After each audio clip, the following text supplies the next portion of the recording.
So today I wanted to talk to you guys a little bit about the gender inequality in the healthcare workplace. The reason why I wanted to talk about it is because I deal with it every day and I see it happening. I work in a pediatric office, and 3 out of the 4 doctors that I work with are women. The nurses, CMAs, from the staff, and basically everybody else in that office are female except for one person, which is the medical director. And while he's a great man, I always wonder why every time we talk about people coming over or important meetings, it's always about men. It's rarely a woman in the meeting. Well, what does that say about the medical field? Well, clearly women are still not being represented. Yes, we have seen changes since the 1970s or 60s where women were fighting for their equal opportunities, equal pay, all those things, but that clearly still struggle. And I'm just going to give you some data that I found while I was doing a little research about it. Well, in the 1970s, only 7.6% of physicians were female. Today, 30% of full-time physicians are women, and about 50% of medical students are female. So that's pretty awesome. That is really great, because more women are going into an important field. But what about the decision makers, the ones who actually make the changes, the ones with the big responsibilities, the big positions? Well, 80 to 90% of leadership roles in medicine, like medical school deans or medical directors or surgeons, those positions are filled by women. And we need to change that. And not only that, but specialty fields, like orthopedic, ENT, dermatology, and all those, they also make, and there's also a huge difference. If we talk about specialties like orthopedic surgery, women make only about 5% of board certified surgeons. Contrary, 75% of pediatric is filled by women. Why? Well, society has created this idea that women have to choose between a successful career or family and children. There's really not a balance, or women can have a balance.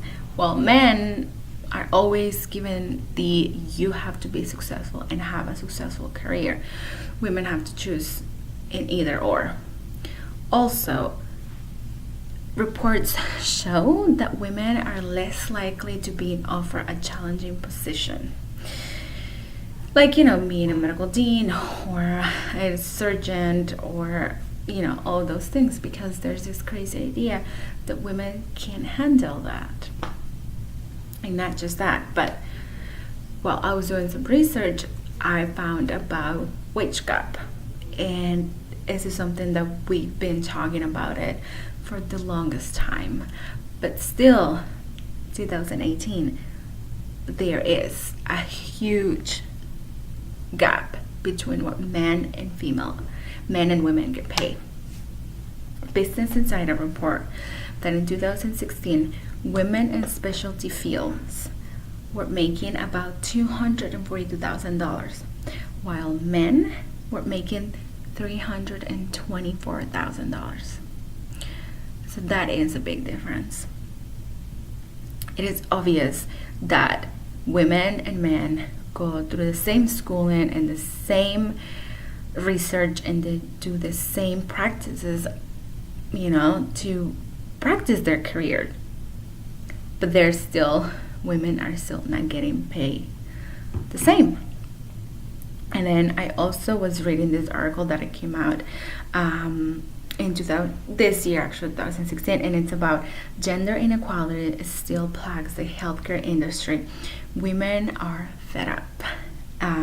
So in the this article, they were talking about how it has affected, how it has changed in the recent years. But they were talking about how in the Fortune 500 healthcare executive teams and boards had nearly stayed flat since 2015, saying about only 22% since 2015.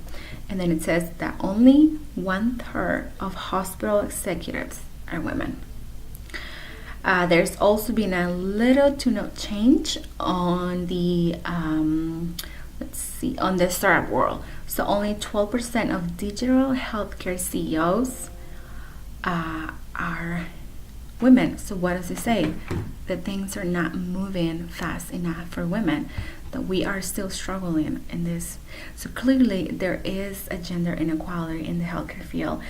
So after I did this research, I was trying to figure out what was the best way that we can deal with it. And I think the best way that we can do is to keep talking about it, to choose the people that will represent us, to support the ones who have your same thinking, and to always keep talking about it, because the more we keep talking about it, the more. And just make sure that we actually elect people that will represent women and that will make the changes happen. And always talk about it.